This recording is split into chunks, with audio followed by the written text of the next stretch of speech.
നമസ്കാരം.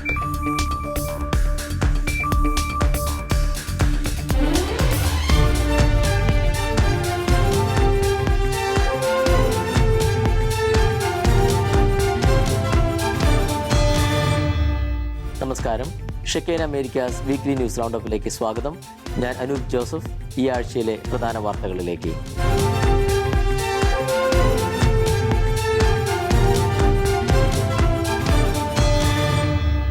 ഈസ്റ്ററിന് മുന്നോടിയായി നടക്കുന്ന വിശുദ്ധവാര ദിനാചരണങ്ങളുടെ ഭാഗമായി വൈറ്റ് ഹൗസിൽ പ്രത്യേക പ്രാർത്ഥനാ ശുശ്രൂഷയും അത്താഴ വിരുന്നുമൊരുക്കി പ്രസിഡന്റ് ഡൊണാൾഡ് ട്രംപ്.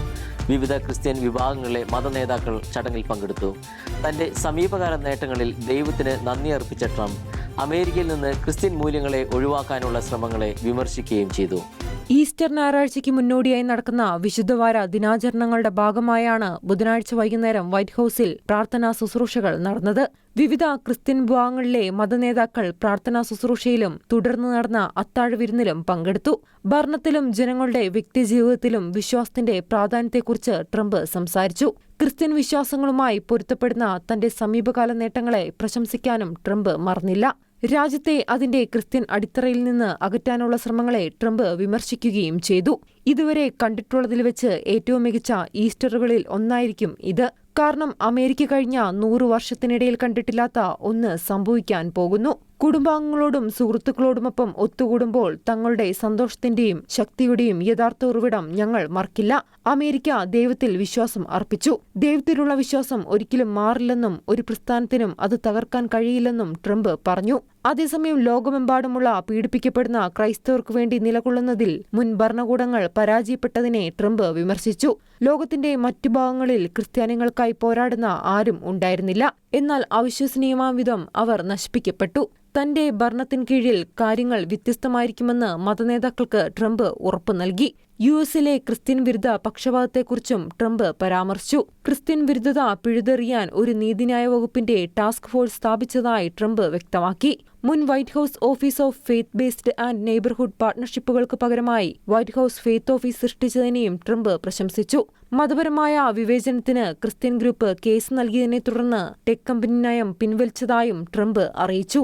വത്തിക്കാനിലെ ഓശാന ഞായർ തിരുക്കർമ്മങ്ങൾക്കിടയിൽ അപ്രതീക്ഷിത സന്ദർശനം നടത്തി ഫ്രാൻസിസ് മാർപ്പാപ്പ. ഓശാന ഞായർ തിരുക്കർമ്മങ്ങൾക്കായി ഒത്തുകൂടിയ വിശ്വാസി സമൂഹത്തെ പാപ്പ ആശീർവദിക്കുകയും സന്തോഷപ്രദമായ ഓശാന ഞായറിന്റെയും വിശുദ്ധവാരത്തിന്റെയും തിരുനാൾ ആശംസകൾ നേരുകയും ചെയ്തു.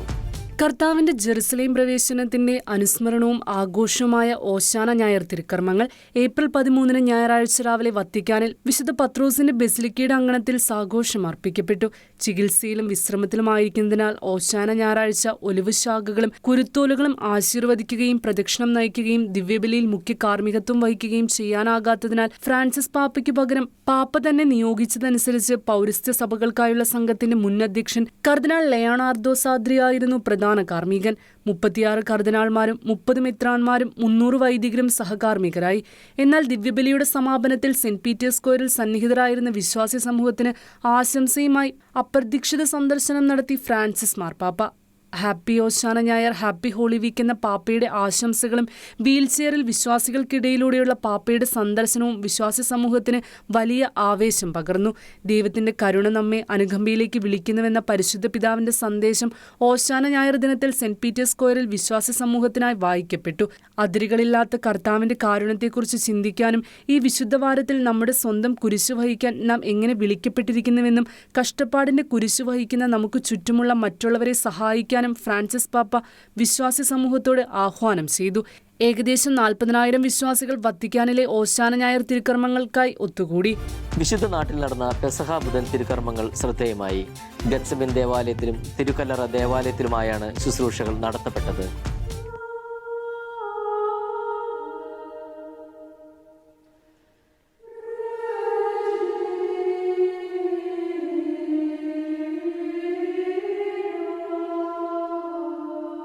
യേശു രക്തം വിയർത്ത പുണ്യസ്ഥലമുള്ള ജെറുസലേമിലെ ഗത്സമൻ ദേവാലയത്തിലും തിരുക്കല്ലറ ദേവാലയത്തിലെ അപ്പാരിഷൻ ചാപ്പലിലും പെസഹ ബുധനാഴ്ച നടന്ന വിശുദ്ധവാര ശുശ്രൂഷകളിൽ നിരവധി വിശ്വാസികൾ പങ്കുചേർന്നു.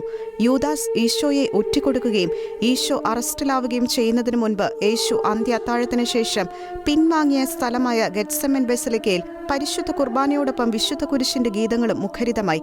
ഒലിവുമലയുടെ താഴ്വാരത്തുള്ള ഇവിടെയാണ് യേശു തീവ്രമായ ദുഃഖത്തിൽ രക്തത്തുള്ളികൾ വിയർത്ത് പ്രാർത്ഥനാ നിരതനായത്. യേശു രക്തം വിയർത്തതായി വിശ്വസിക്കപ്പെടുന്ന ഗെത്സമൻ ദേവാലയത്തിലെ വിലാപക്കല്ലിൽ മുട്ടുകുത്തി ചുംബിച്ച ശുശ്രൂഷകൾ ശ്രദ്ധേയമായി. ശുശ്രൂഷകളുടെ രണ്ടാം ഭാഗം തിരുക്കല്ലറ ദേവാലയത്തിൽ വണക്കത്തിലുള്ളതും യേശുവിനെ കെട്ടിയിട്ട് ചാട്ടവാറടിക്ക് വിധേയനാക്കിയ സ്തംഭത്തിന്റെ തിരുശേഷിപ്പ് സൂക്ഷിക്കുന്നതുമായ അപ്പാരിഷൻ ചാപ്പലിലായിരുന്നു നടത്തപ്പെട്ടത്. യേശുവിന്റെ തിരുരക്തം ചിന്തപ്പെട്ട ഇരു സ്ഥലങ്ങളിലും നടന്ന പെസഹ ബുധൻ ശുശ്രൂഷകളിൽ ആഗോള ക്രൈസ്തവർ ലോകത്തിന്റെ വിവിധ കോണുകളിൽ നിന്ന് ഏറെ പ്രാർത്ഥനാദരവുകളോടെ തത്സമയം പങ്കുചേർന്നിരുന്നു. വിശുദ്ധ വാരത്തിലെ വ്യത്യസ്തയാർന്ന പ്രദക്ഷിണങ്ങളിലൂടെയാണ് സ്പെയിൻ ലോകശ്രദ്ധ നേടുന്നത്. വിശുദ്ധ വാരത്തിന്റെ ആരംഭമായ ഓശാന ഞായർ മുതൽ ഈസ്റ്റർ വരെയുള്ള ദിനങ്ങളിൽ 70ഓളം വ്യത്യസ്ത പ്രദക്ഷിണങ്ങൾക്കാണ് സ്പെയിൻ വേദിയാവുക. വിശുദ്ധവാരം അതീവ ഭക്തിയോടും എന്നാൽ വ്യത്യസ്തവുമായ രീതിയിൽ ആഘോഷിക്കുന്നവരാണ് സ്പെയിനിലെ ക്രൈസ്തവ സമൂഹം. മറ്റ് ലോകരാജ്യങ്ങളിൽ നിന്ന് സ്പെയിനിനെ വ്യത്യസ്തമാക്കുന്നത് അവിടുത്തെ വിശുദ്ധവാര പ്രദക്ഷിണങ്ങളാണ്. ഓശാന ഞായർ മുതൽ ഈസ്റ്റർ വരെയുള്ള ദിവസങ്ങളിൽ 70ഓളം പ്രദക്ഷിണങ്ങൾ ഇവിടെ നടത്തപ്പെടാറുണ്ടത്രേ. എന്നാൽ ഇവയെക്കുറിച്ച് അധികമാർക്കും അറിവില്ലെന്ന് മാത്രം. ദുഃഖവെള്ളിയാഴ്ചയ്ക്ക് തൊട്ടു മുൻപുള്ള വെള്ളി വ്യാകുലങ്ങളുടെ വെള്ളിയായി പരമ്പരാഗതമായി സ്പെയിൻ ആചരിക്കാറുണ്ട്. മാതാവിന്റെ 7 വ്യാകുലങ്ങളെക്കുറിച്ച് ധ്യാനിച്ചുകൊണ്ട് പീഡാനുഭവ വാരത്തിലേക്ക് പ്രവേശിക്കുന്നതിനാണ് വ്യാകുലങ്ങളുടെ വെള്ളി ആചരിക്കുന്നത്. പ്രസ്തുത ആചരണത്തിന്റെ ഭാഗമായി മാതാവിന്റെ തിരുസ്വരൂപം വഹിച്ചുകൊണ്ടുള്ള പ്രദക്ഷിണങ്ങൾ സ്പെയിനിൽ വളരെ പ്രസിദ്ധമാണ്. എന്നാൽ വിശുദ്ധവാരത്തിൽ പീഡാസഹനങ്ങളുടെ വ്യത്യസ്ത രീതിയിലുള്ള ദൃശ്യാവിഷ്കാരം നടത്തിക്കൊണ്ടുള്ള പ്രദക്ഷിണം സ്പെയിനിൽ കാണാൻ സാധിക്കും. വിവിധ ബ്രദർഹുഡുകളാണ് ഈ പ്രദക്ഷിണങ്ങൾ സജ്ജീകരിക്കുന്നതും നേതൃത്വം നൽകുന്നതും. ചില സ്ഥലങ്ങളിലെ പ്രദക്ഷിണങ്ങൾ വളരെ പ്രസിദ്ധമാണ്. അതിലൊന്നാണ് സ്പെയിനിലെ സെവില്ലയിലെ പ്രദക്ഷിണം. പ്രസിദ്ധമായ ഗ്വാഡൽക്യുവേർ നദി സ്ഥിതി ചെയ്യുന്ന സെവില്ല നഗരം പീഡാനുഭവ സ്മരണകളിൽ ഭക്തിസാന്ദ്രമാകും. പ്രത്യേകം അലങ്കരിച്ച നഗരി കാണിക്കൽ പ്രദക്ഷിണത്തിന് വൈദികരും വിശ്വാസികളും അണിനിരക്കും. മറ്റൊന്നാണ് സ്പെയിനിലെ മലാഗയിലെ നല്ല മരണത്തിന്റെയും സൈനികരുടെയും ക്രിസ്തുവിന്റെ പ്രദക്ഷിണം. ക്രൂശിതനായ ക്രിസ്തുവിന്റെ രൂപം വഹിച്ചുകൊണ്ട് സൈനികരുടെ അകമ്പടിയോടെ നടത്തുന്ന പ്രദക്ഷിണമാണിത്. ക്രൂശിതനായ ക്രിസ്തുവിന്റെ രൂപം സാന്റോ ഡൊമിൻഗോ ദേവാലയത്തിൽ നിന്നും സൈനികർ പുറത്തേക്ക് കൊണ്ടുവരുന്നതോടെയാണ് പ്രദക്ഷിണം ആരംഭിക്കുക.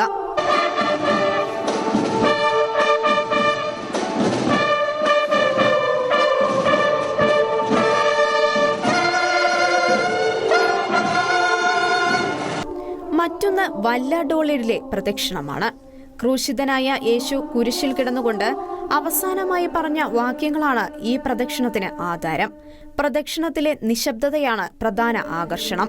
കുരിശിൽ കിടന്ന് യേശു പറയുന്ന വാക്യങ്ങൾ കാവ്യാത്മകമായി അവതരിപ്പിക്കുന്ന വ്യക്തിയുടെ ശബ്ദമല്ലാതെ മറ്റൊരു ശബ്ദവും പ്രദക്ഷിണത്തിൽ ഉണ്ടാവില്ല. 16-17 നൂറ്റാണ്ടുകളിൽ ആരംഭിച്ചതാണ് പ്രസ്തുത പ്രദക്ഷിണമെന്ന് കരുതപ്പെടുന്നു. അതുപോലെ സമോറ, ക്യൂഗ തുടങ്ങിയ സ്ഥലങ്ങളിലെ വിശുദ്ധവാര പ്രദക്ഷിണങ്ങളും വ്യത്യസ്തത കൊണ്ട് സ്പെയിനിൽ പ്രസിദ്ധമാണ്. ഇവയെല്ലാം നൂറ്റാണ്ടുകളുടെ പഴക്കമുണ്ട് എന്നതും ശ്രദ്ധേയം. ജർമ്മനിയിൽ വീണ്ടും അഭയാർത്ഥി ആക്രമണം. ബെർലിനിലാണ് അക്രമസംഭവം റിപ്പോർട്ട് ചെയ്തത്. ആക്രമണത്തിൽ 29 വയസ്സുകാരനായ ജർമ്മൻ യുവാവ് ദാരുണമായി കൊല്ലപ്പെട്ടു. സിറിയൻ അഭയാർത്ഥിയാണ് ആക്രമണത്തിന് പിന്നിൽ. അക്രമി പോലീസ് തടവിൽ കൊല്ലപ്പെട്ടതായി റിപ്പോർട്ട് ചെയ്യപ്പെടുന്നു. ജർമ്മൻ തലസ്ഥാനമായ ബെർലിനിലെ സോഫി ഷാർലറ്റ് പ്ലാറ്റ്സ് സ്റ്റേഷനിലാണ് കത്തിയാക്രമണം അരങ്ങേറിയത്. 43 വയസ്സുകാരനായ സിറിയൻ അഭയാർത്ഥിയാണ് ഈ ഭീകരാക്രമണം നടത്തിയത്. 29 വയസ്സുള്ള ജർമ്മൻ യുവാവുമായി വാക്കുതർക്കത്തിലേർപ്പെടുകയും കത്തിയെടുത്ത് 3 തവണ കുത്തിയതായാണ് റിപ്പോർട്ട്. സംഭവസ്ഥലത്തു നിന്നും രക്ഷപ്പെടാൻ ശ്രമിച്ച പ്രതിയെ പോലീസ് വെടിവെച്ച് വീഴ്ത്തി. പിന്നീട് ഇയാളെ ആശുപത്രിയിലെത്തിച്ചെങ്കിലും മരണം സംഭവിച്ചു. സംഭവത്തിന് പിന്നിൽ മറ്റ് ലക്ഷ്യങ്ങളുണ്ടോ, ഭീകരാക്രമണമാണോ എന്ന പോലീസ് ഇതുവരെ സ്ഥിരീകരണം നടത്തിയിട്ടില്ല. പ്രതി മുമ്പും നിയമപാലകരെ ഉൾപ്പെടെ ആക്രമിച്ചതിൽ കുറ്റക്കാരനായിട്ടുള്ള വ്യക്തിയാണെന്നും പ്രതി ലഹരിക്കടിമയാണെന്നും പോലീസ് വ്യക്തമാക്കി. മെട്രോ സ്റ്റേഷനിലേക്ക് പ്രതി ഓടിക്കയറുന്നതിന് മുൻപ് ബെർലിനിലെ തെരുവായ നോബൽസ് ഡോർഫ് സ്ട്രാസിൽ നിരവധി യാത്രക്കാരെ ഈ സിറിയൻ അഭയാർത്ഥി കത്തികാട്ടി ഭീഷണിപ്പെടുത്തിയിരുന്നു. പോലീസ് എത്തിയപ്പോഴേക്കും അക്രമി മെട്രോ സ്റ്റേഷനിലേക്ക് കടക്കുകയും പോലീസിന് നേരെ കത്തിവീശുകയും ചെയ്തു. ഇതേ തുടർന്ന് പോലീസ് 4 റൗണ്ട് വെടിയുതിർക്കുകയാണ് ഉണ്ടായത്. അതേസമയം അഭയാർത്ഥികളെ കൊണ്ട് പൊറുതിമുട്ടിയിരിക്കുകയാണ് യൂറോപ്പ്, പ്രത്യേകിച്ചും ജർമ്മനി. അനധികൃത കുടിയേറ്റക്കാർക്കെതിരെ അമേരിക്കൻ പ്രസിഡന്റ് ഡൊണാൾഡ് ട്രംപ് എടുത്ത നടപടികളെ പിൻപറ്റി കുടിയേറ്റക്കാർക്കെതിരെ ജർമ്മനിയും കർശന നടപടികളിലേക്ക് കടന്നിരുന്നു. തുടരെ ഉണ്ടാകുന്ന ആക്രമണങ്ങളുടെയും ഭീകരാക്രമണങ്ങളുടെയും പശ്ചാത്തലത്തിൽ നടപടി കർശനമാക്കിയിരിക്കുകയാണ് ജർമ്മൻ ഭരണകൂടം. അമേരിക്കയുടെ പ്രതിരോധ ആസ്ഥാനമായ പെന്റഗണിലെ രഹസ്യ വിവരങ്ങൾ പുറത്തുപോയ സംഭവത്തിൽ കർശന നടപടിയുമായി ഡൊണാൾഡ് ട്രംപ് പ്രതിരോധ സെക്രട്ടറി പീറ്റ് ഹെഗ്സെത്തിന്റെ ഉപദേഷ്ടാവായ ഡാൻ കാൾഡ്വെല്ലിനെ ജോലിയിൽ നിന്ന് പുറത്താക്കി. പെന്റഗണിലെ വിവരങ്ങൾ പലതും പുറത്തുപോയത് ഇയാൾ വഴിയാണെന്ന് കണ്ടെത്തിയതിന്റെ അടിസ്ഥാനത്തിലാണ് ഈ നടപടി. കഴിഞ്ഞ മാസം 21-നാണ് പ്രതിരോധ വകുപ്പിലെ chief of staff Joe Kasper അന്വേഷണത്തിന് ഉത്തരവിട്ടത്. പ്രസിഡന്റ് ട്രംപും തന്റെ ഭരണകൂടത്തെക്കുറിച്ചുള്ള വിവരങ്ങൾ ചോർത്തുന്നവർക്കെതിരെ കർശന നടപടിക്ക് നിർദ്ദേശം നൽകിയിരുന്നു. എത്രയും വേഗം അവരെ കണ്ടെത്തണമെന്നും ട്രംപ് നിർദ്ദേശിച്ചിരുന്നു. ഇക്കാര്യത്തിൽ പോളിഗ്രാഫ് ടെസ്റ്റ് നടത്താനാണ് ജോ കാസ്പർ ഉത്തരവിട്ടത്. അന്വേഷണത്തിന്റെ ഭാഗമായി പ്രതിരോധ സെക്രട്ടറി പീറ്റ് ഹെഗ്സെത്തിന്റെ ഉപദേഷ്ടാവായ ഡാൻ കാൾഡ്വെല്ലിനെ ജോലിയിൽ നിന്ന് പുറത്താക്കിയിട്ടുണ്ട്. പെന്റഗണിലെ വിവരങ്ങൾ പലതും പുറത്തുപോയത് ഇയാൾ വഴിയാണെന്നാണ് കണ്ടെത്തൽ ഉണ്ടായിരിക്കുന്നത്. എന്നാൽ ഇദ്ദേഹം അവധിയിൽ പ്രവേശിച്ചുവെന്നാണ് റിപ്പോർട്ടുകൾ പറയുന്നത്. അന്വേഷണം ഇപ്പോഴും നടക്കുകയാണ്. രഹസ്യവിവരങ്ങൾ മാധ്യമപ്രവർത്തകനാണോ ചോർത്തി നൽകിയത് എന്നതിനെക്കുറിച്ചും അന്വേഷണം നടന്നുവരികയാണ്. എന്നാൽ ആരോപണ വിധേയനായ വ്യക്തിയെ പരിശോധനയ്ക്ക് വിധേയനാക്കിയോ എന്ന കാര്യം ഇനിയും വ്യക്തമല്ല. ദേശീയ സുരക്ഷ സംബന്ധിച്ച കാര്യങ്ങളാണ് പുറത്തുപോയത് എന്നതുകൊണ്ട് പോളിഗ്രാഫ് ടെസ്റ്റ് ഉൾപ്പെടെയുള്ള കാര്യങ്ങൾ അനിവാര്യമാണെന്നാണ് ജോ കാസ്പറും ചൂണ്ടിക്കാട്ടുന്നത്. എന്നാൽ പോളിഗ്രാഫ് ടെസ്റ്റ് നടക്കുന്നത് രാജ്യത്തെ നിയമവും നയങ്ങളും അനുസരിച്ച് മാത്രമായിരിക്കുമെന്നാണ് അദ്ദേഹവും വ്യക്തമാക്കുന്നത്. അന്വേഷണത്തിന്റെ വിശദമായ റിപ്പോർട്ട് എത്രയും വേഗം പ്രതിരോധ സെക്രട്ടറിക്ക് സമർപ്പിക്കാനാണ് നിർദ്ദേശം. അനധികൃത വെളിപ്പെടുത്തലിന് പിന്നിലെ കുറ്റക്കാരെ കണ്ടെത്തിയാൽ അവരെ ക്രിമിനൽ പ്രോസിക്യൂഷന് വിധേയരാക്കാനാണ് സർക്കാർ നിർദ്ദേശം നൽകിയിരിക്കുന്നത്. ചൈനയുമായുള്ള യുദ്ധസാധ്യതയെക്കുറിച്ച് പെന്റഗൺ അധികൃതർ ഇലോൺ മസ്കുമായി ചർച്ച നടത്തിയതായി ന്യൂയോർക്ക് ടൈംസ് റിപ്പോർട്ട് ചെയ്തതിന് പിന്നാലെയാണ് കാസ്പർ അന്വേഷണത്തിന് ഉത്തരവിട്ടത്. പെന്റഗണിലെ മറ്റ് പ്രമുഖ ഉദ്യോഗസ്ഥരെ പോലെ ഡാൻ കാൾഡ്വെൽ അത്ര പ്രശസ്തനല്ലെങ്കിലും ഹെഗ്സെത്തിന്റെ ഉപദേഷ്ടാവ് എന്ന നിലയിൽ അദ്ദേഹത്തിന് നിർണായകമായ സ്ഥാനമാണുള്ളത്. യമനിലെ ഹൂത്തികൾക്കെതിരെ ആക്രമണം നടത്താൻ തയ്യാറെടുക്കുമ്പോൾ ദേശീയ സുരക്ഷാ കൌൺസിലുമായി ബന്ധപ്പെടാനുള്ള ഏറ്റവും മികച്ച ഉദ്യോഗസ്ഥനായി ഹെഗ്സെത്ത് കാൾഡ്വെല്ലിനെയാണ് നിർദ്ദേശിച്ചിരുന്നത്. കാൾഡ്വെൽ നേരത്തെ മറൈൻ വിഭാഗത്തിലെ ഉദ്യോഗസ്ഥനായിരുന്നു. പിന്നീട് പ്രതിരോധ വകുപ്പിൽ ജീവനക്കാരെ നിയമിക്കുന്നതിൽ പ്രധാന പങ്കുവഹിച്ച ഇദ്ദേഹം പിന്നീട് പ്രതിരോധ വകുപ്പിൽ ചേരുകയായിരുന്നു. പ്രതിരോധ സെക്രട്ടറിയായ ഹെഗ്സെത്തുമായി കാൾഡ്വെല്ലിന് വളരെക്കാലത്തെ സൗഹൃദമാണുള്ളത്. ഹോങ്കോങ്ങിലെ അവസാന പ്രതിപക്ഷ രാഷ്ട്രീയ പാർട്ടിയും അരങ്ങൊഴിയുന്നു. 1994 നിലവിൽ വന്ന ഡെമോക്രാറ്റിക് പാർട്ടിയാണ് ഞായറാഴ്ച പിരിച്ചുവിടൽ പ്രഖ്യാപിച്ചത്. പിരിച്ചുവിടലിനുള്ള നടപടിക്രമങ്ങൾ ആരംഭിക്കാൻ 3-അംഗ കമ്മിറ്റിയെ ചുമതലപ്പെടുത്താൻ 110 പ്രവർത്തകരിൽ 10% പേരും വോട്ട് ചെയ്തെന്ന് പാർട്ടി അധ്യക്ഷൻ ലോ കീൻ അറിയിച്ചു. നടപടിക്രമങ്ങൾ പൂർത്തിയായ ശേഷം ഏതാനും മാസങ്ങൾക്കുള്ളിൽ പിരിച്ചുവിടൽ സംബന്ധിച്ച് അന്തിമ വോട്ടെടുപ്പ് നടത്തുമെന്നും ലോ കിൻഹൻ വ്യക്തമാക്കി. പിരിച്ചുവിടൽ നടപ്പാക്കുന്നതിനുള്ള അന്തിമ അനുമതിക്ക് 75% വോട്ടുകൾ ആവശ്യമാണ്. പിരിച്ചുവിടൽ നടപ്പാക്കുന്ന തീയതി ലോ കിൻഹൻ വെളിപ്പെടുത്തിയിട്ടില്ല. ചൈനയുടെ കടുത്ത സമ്മർദ്ദത്തെ തുടർന്നാണ് തീരുമാനമെന്ന് റിപ്പോർട്ടുകൾ. രാഷ്ട്രീയ പാർട്ടി പിരിച്ചുവിട്ടില്ലെങ്കിൽ അറസ്റ്റ് ഉൾപ്പെടെയുള്ള കടുത്ത നടപടികൾ നേരിടേണ്ടിവരുമെന്ന് ചൈനീസ് അധികൃതർ ഭീഷണിപ്പെടുത്തിയതായി പാർട്ടിയുടെ 5 മുതിർന്ന നേതാക്കൾ കഴിഞ്ഞ ദിവസം വെളിപ്പെടുത്തിയിരുന്നു. ഹോങ്കോങ്ങിൽ ചൈന പിടിമുറുക്കിയതിൽ പ്രതിഷേധിച്ച് 2019 മുതൽ രാജ്യത്ത് ജനാധിപത്യ അനുകൂല പ്രക്ഷോഭങ്ങൾ വ്യാപകമായിരുന്നു. ഓസ്ട്രേലിയയിലെ അഡിലേഡിൽ സീറോ മലബാർ സമൂഹം നടത്തിയ കുരിശിന്റെ വഴി പ്രദക്ഷിണം ജനപങ്കാളിത്തം കൊണ്ട് ചരിത്രമുഹൂർത്തമായി മാറി. ഈ വർഷം ആദ്യമായിട്ടാണ് നഗരമധ്യത്തിലൂടെ കുരിശിന്റെ വഴി നടത്തപ്പെട്ടതെന്നതും ശ്രദ്ധേയം.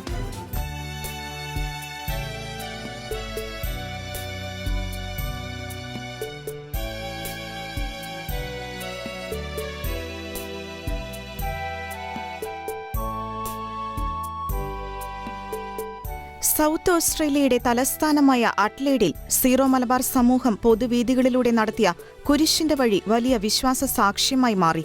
നഗരത്തിലെ പ്രശസ്തമായ കിങ് വില്യം സ്ട്രീറ്റിലൂടെ ടൊറൻസ് പരേഡ് ഗ്രൗണ്ടിൽ നിന്ന് ആരംഭിച്ച് നഗരത്തിന്റെ ഹൃദയഭാഗമായ വിക്ടോറിയ സ്ക്വയറിൽ അവസാനിച്ച പ്രദക്ഷിണം പങ്കെടുത്തവർക്കും സാക്ഷ്യം വഹിച്ചവർക്കും ഹൃദ്യമായ അനുഭവമായി.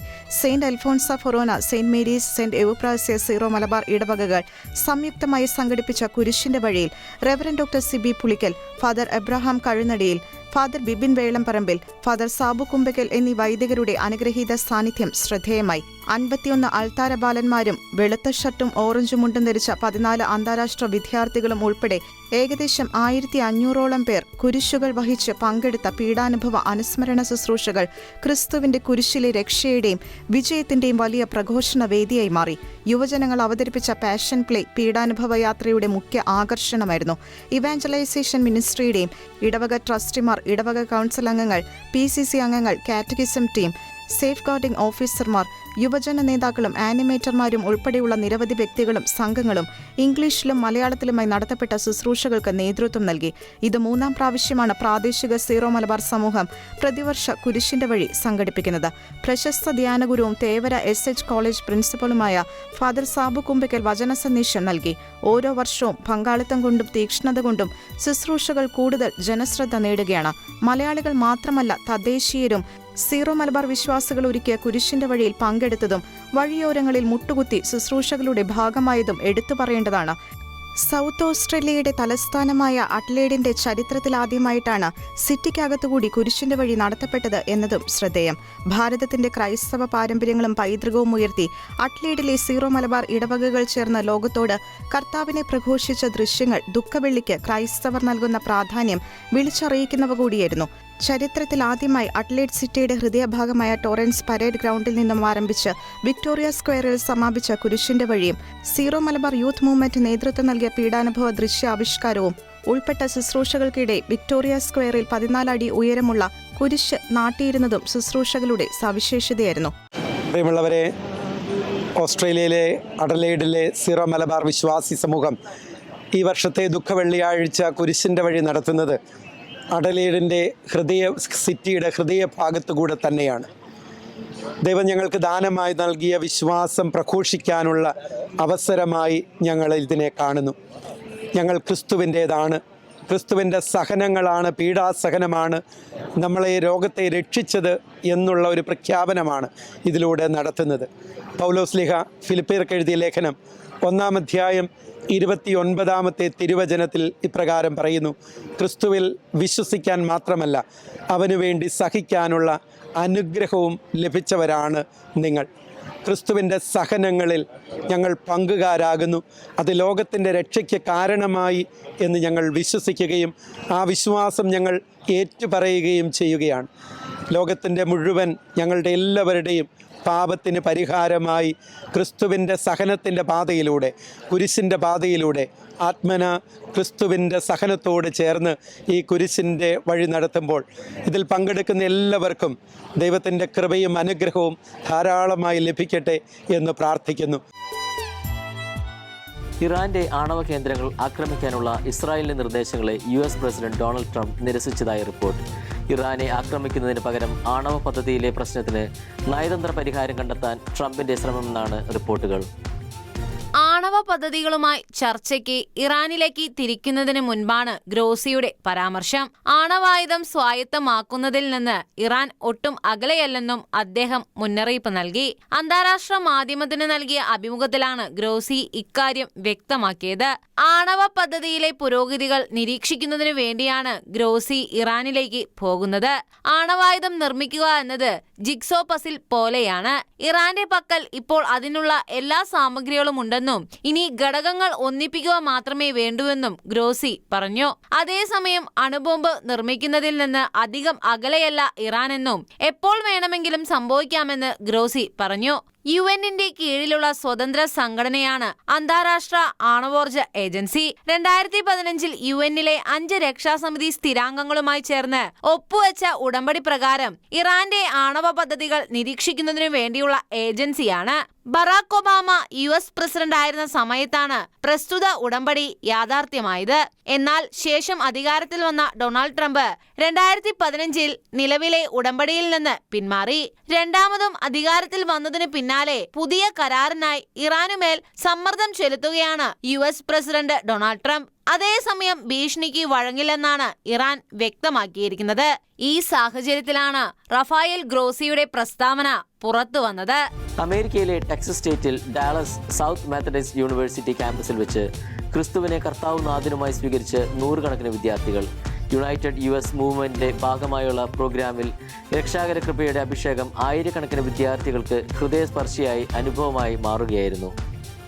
സദേൺ മെത്തഡിസ്റ്റ് യൂണിവേഴ്സിറ്റിയിൽ ലളിതമായ ആരാധനയോടെ ആരംഭിച്ച യുണൈറ്റ് US മൂവ്മെന്റിന്റെ ഭാഗമായുള്ള ക്യാമ്പ് അനേകർക്ക് ആത്മീയ ഉണർവിന്റെ രാത്രിയായി മാറി. കാഴ്ചക്കാരെന്നതിനേക്കാൾ പ്രാർത്ഥിക്കുവാനും ആരാധിക്കുവാനും യേശുക്രിസ്തുവിന് പരസ്യമായി തങ്ങളുടെ ജീവിതം സമർപ്പിക്കുവാനും വേണ്ടി നൂറുകണക്കിന് വിദ്യാർത്ഥികൾ ക്യാമ്പസ് മൈതാനത്തിൽ തിങ്ങിക്കൂടിയിട്ടുണ്ടായിരുന്നു. ചിലരെ സംബന്ധിച്ചിടത്തോളം സുവിശേഷം എന്തെന്നറിയാൻ സാധിച്ച പുണ്യനിമിഷങ്ങളായിരുന്നു ക്യാമ്പസിൽ അരങ്ങേറിയത്. അതേസമയം മറ്റു ചിലർക്ക് തങ്ങൾക്ക് നഷ്ടപ്പെട്ടു പോയ ക്രിസ്തു വിശ്വാസത്തിലേക്കുള്ള തിരിച്ചുവരവായിരുന്നു ഈ പ്രാർത്ഥനാ സംഗമം. ജീവിതത്തിന്റെ നൈമിഷിക സുഖങ്ങളിലും നിരീശ്വരവാദത്തിന്റെ കെണികളിലും വഴുതി വീണ് നിരാശയിലും വിഷാദത്തിലും കഴിഞ്ഞിരുന്ന അനേകർ തങ്ങളുടെ മാനസാന്തര അനുഭവങ്ങൾ വലിയൊരു ജനാവലിക്ക് മുൻപിൽ പങ്കുവയ്ക്കുകയുണ്ടായി. ആരാധനയുടെയും സാക്ഷ്യത്തിന്റെയും തിരുമണിക്കൂറുകളായിരുന്ന രാത്രികാലം അനേകം വിദ്യാർത്ഥികളുടെ മാനസാന്തരത്തിന് കാരണമായി. വളരെയേറെ പേർ ജ്ഞാനസ്നാനം സ്വീകരിച്ചു. സത്യദൈവത്തെ ലഭിക്കാത്തതുകൊണ്ടുണ്ടാകുന്ന ഒരു ആത്മീയ വിശപ്പും യേശുക്രിസ്തുവിനെ പ്രതിയുള്ള ദാഹവും ലോകമെങ്ങും വ്യാപിക്കുന്ന മൂല്യച്യുതി സംഭവിച്ചുകൊണ്ടിരിക്കുന്ന ഈ കാലഘട്ടത്തിൽ യുണൈറ്റ് US പോലുള്ള പ്രസ്ഥാനങ്ങൾ ഈ തലമുറയ്ക്കും വരും തലമുറയ്ക്കും അനുഗ്രഹത്തിന്റെ വേദിയാവുകയാണ്. 2023 സെപ്റ്റംബർ 12 യുഎസിലെ നെവിലയിൽ സ്ഥിതി ചെയ്യുന്ന ഓപ്പൺ യൂണിവേഴ്സിറ്റിയിലാണ് ആദ്യമായി യുണൈറ്റ് US എന്നറിയപ്പെടുന്ന പ്രസ്ഥാനം അമേരിക്കയിലെ കോളേജുകൾ തോറും യേശുക്രിസ്തുവിന്റെ രക്ഷാകര കൃപ വിദ്യാർത്ഥികൾക്കും വിശ്വാസികൾക്കുമായി പകരുക എന്ന ലക്ഷ്യത്തോടെ പുത്തനുണർവിന്റെ ക്യാമ്പുകൾ ക്യാമ്പസിലെങ്കും ആരംഭിച്ചത്. ഇന്നത്തെ കാലഘട്ടത്തിൽ ഉത്കണ്ഠ, ഒറ്റപ്പെടൽ, അനിശ്ചിതത്വം എന്നിവ നേരിടുന്ന യുവതലമുറയ്ക്ക് യുണൈറ്റ് US എന്ന പ്രസ്ഥാനം അമേരിക്കയിലുടനീളമുള്ള വിദ്യാർത്ഥികളുടെ ഹൃദയത്തിൽ വിശ്വാസത്തിന്റെ തീ ആളിക്കത്തിക്കുകയാണ്. സോമർസെറ്റ് ന്യൂജേഴ്സിയിൽ വെച്ച് നടന്ന Chicago zero Malabar Dyson youth apostolate മീറ്റിംഗിൽ വരാനിരിക്കുന്ന ദിവ്യകാരുണ്യ കോൺഗ്രസിലേക്ക് ബിഷപ്പ് ജോയ് ആലപ്പാട്ട് എല്ലാവരെയും സ്നേഹപൂർവ്വം സ്വാഗതം ചെയ്തു. മെയ് 23, 24, 25 തീയതികളിൽ ന്യൂജേഴ്സിയിലെ സോമർസെറ്റിൽ വെച്ചാണ് ഈ ദിവ്യകാരുണ്യ Congress നടത്തപ്പെടുന്നത്. Dear friends, in our diocese, a great event is going to take place. That is the Eucharistic Congress in New Jersey. I am so excited to see you for that Eucharistic celebration. I welcome you, and we come together before the Lord to celebrate together with Him. Thank you. God bless you. Austin ടെക്സസിൽ saint Alphonsa Syro Malabar ഇടവകയിൽ വിശുദ്ധവാര ആഘോഷങ്ങൾക്ക് reverend father Anto G Alappatt നേതൃത്വം നൽകി. നവീകരിച്ച കുരിശിന്റെ വഴി പാതയിലൂടെ അനേകം വിശ്വാസികൾ ദുഃഖവെള്ളി ആചരണത്തിൽ പങ്കുചേർന്നു.